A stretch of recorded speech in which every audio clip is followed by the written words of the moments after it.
All right, guys. Today we are going to be reacting to Andrew Wilson calls out these women for wasting their 20s in college. Let's jump in.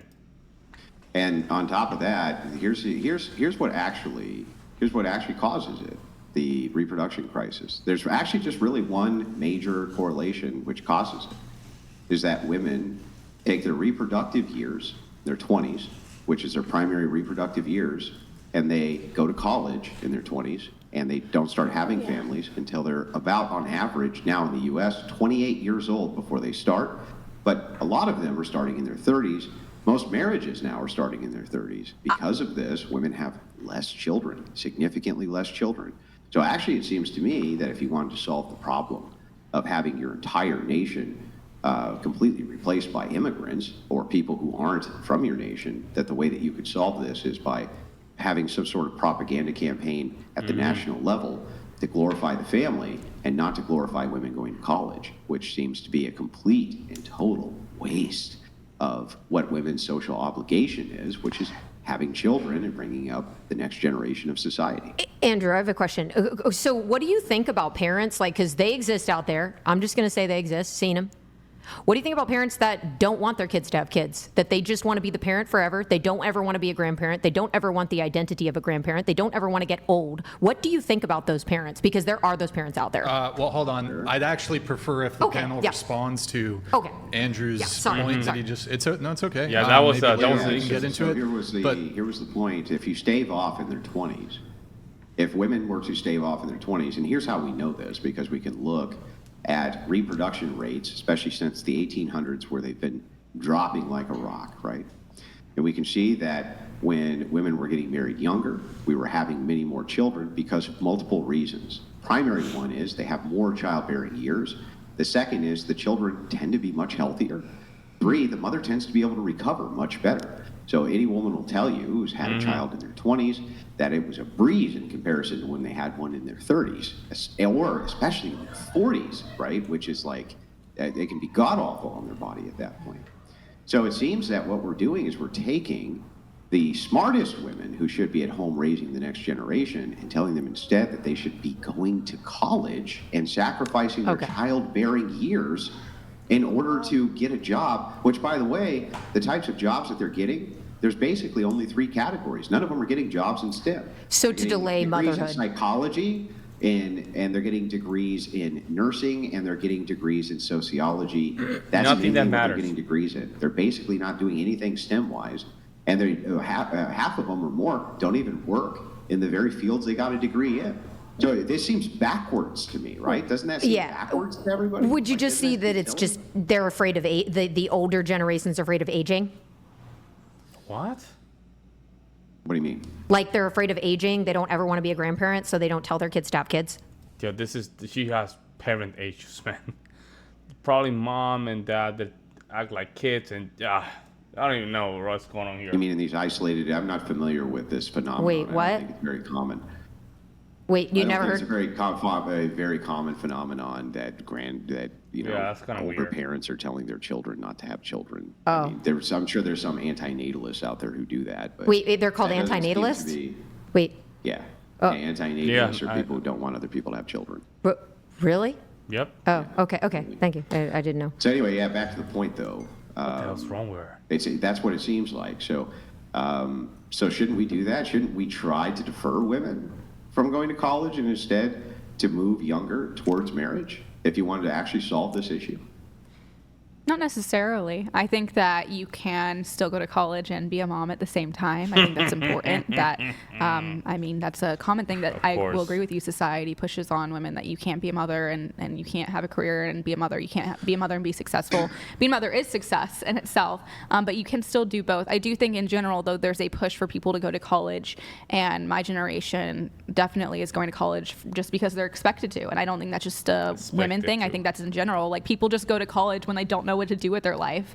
I think that's my idea here in society is that if the social push for women, right, for them to actually do the same, what their duty is to society, which you agree is reproduction, the assistance towards reproduction, right? That's what you guys universally agreed is the social duty of women. Well, not always. If that's the case, Typically. Yeah, but even the cases where where women can't have children, just like in the cases where men can't defend the nation or are unable to defend their families due to physical ailments, we still would be pushing society towards a role that men and women did do this.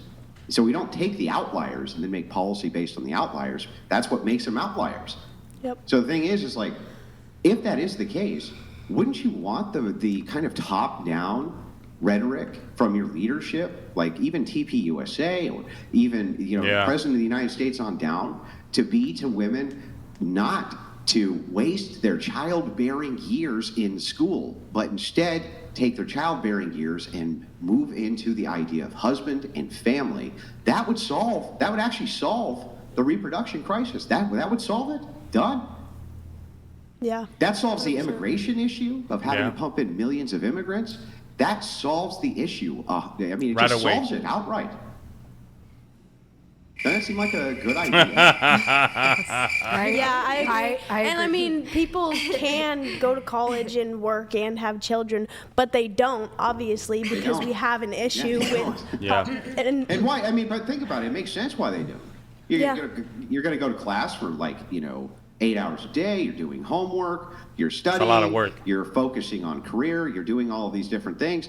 Of course, having a child when you're a sophomore in college is going to put a significant demand on your time and stop your whole college career outright, right? So I actually have some anecdotal, and maybe the viewers in the chat can weigh in on this, Andrew.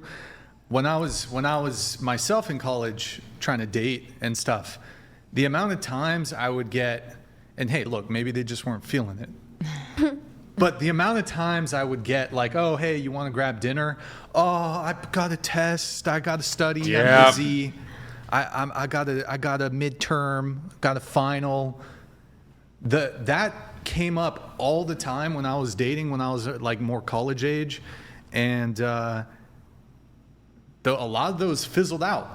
And maybe they just weren't feeling it, whatever. But there's a lot of women who are like in some pretty intensive programs, especially if it's in certain STEM fields, like fucking biochem. That's you got to study. That's crazy. You have to study for that. That's not a Yeah, you have to put your brain to work on those, man, because they don't want to take any chances.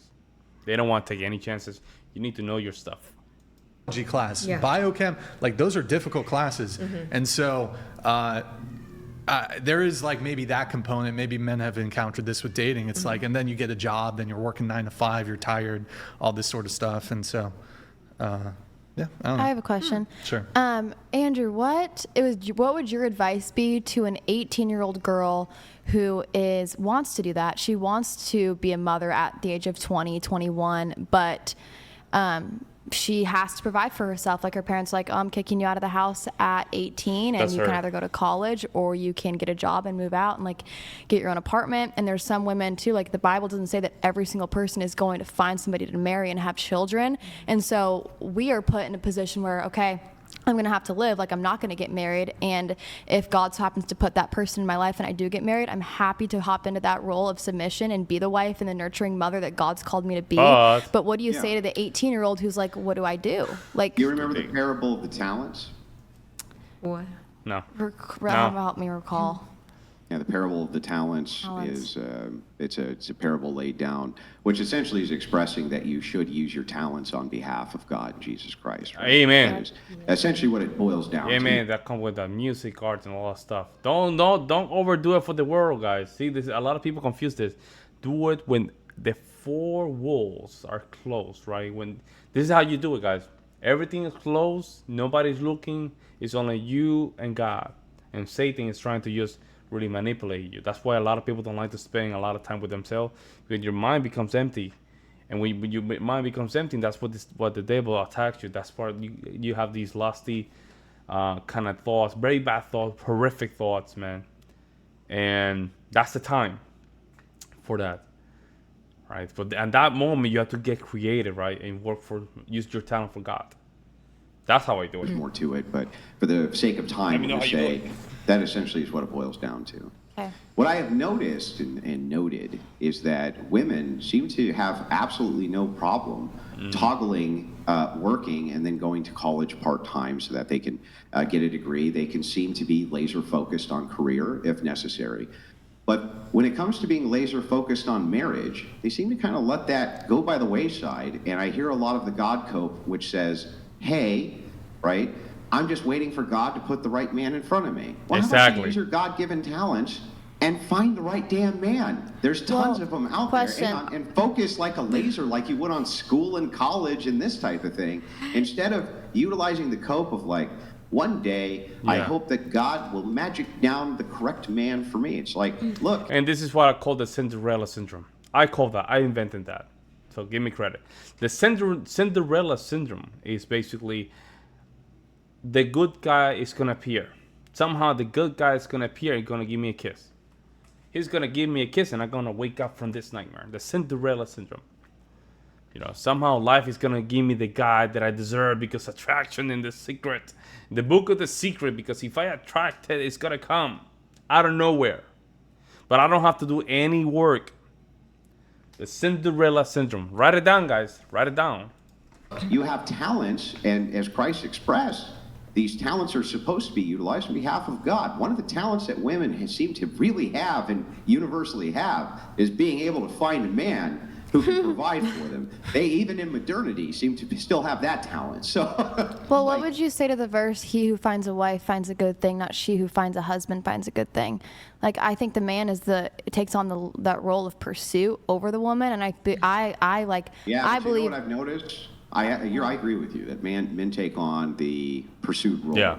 But I have noticed that when women want to be pursued by certain men, they let it be known. Totally. They drop the handkerchief. In situations where they're going to encounter him again, or they put themselves in situations where they drop subtle hits to their friends.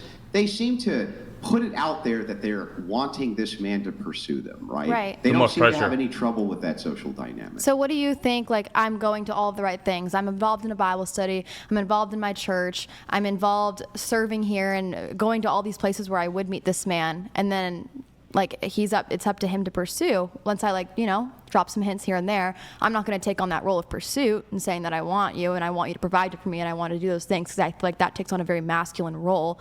So what would you say to that? Is that wrong? Well, let me ask you a question. Right? Okay. Are you part of the LDS as well? I'm not. I'm Christian. It's just non-denominational? Non-denominational.